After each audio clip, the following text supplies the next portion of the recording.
Bilmirəm. Au. Bu əkilmək işinidir, təbii deyil. Özü əkibsiz, nə ki də özü əkibdir. Təbii belə olmur. Təbii başqa yerdə var. Katkısız. Gerçek. Hara gəldi? Meşrulaştır. Məşhurlaşdırdı. Məndən deyirsən ki, balaca, bu cürə sənin storun var. Bu anamın yurdudur. O bu şey. Hamısı budur. Səninki hansıdır bə? Mənimki o da bu üçüncü vermiş. Buna da şükür, buna da şükür, şükür elə. Götür. Конечно, şükür Allah elə. yeter. O dünyaya heç nə aparmır, şükür elə.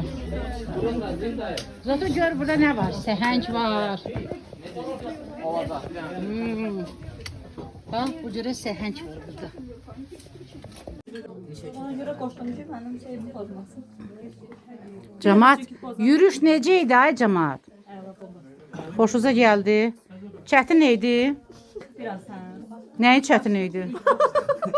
Çətin nə var idi ki? Yoxdur çətin.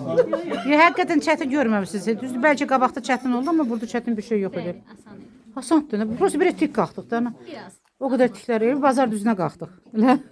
Bazar düzünə qalxdıq biz. Ay, gedim onları çəkim. İnşallah daha çox gəlib. Çəkdim sizi. Çox sağ ol, gözəl qız, çox sağ ol. Məhəmməddən normaldır bizim arada.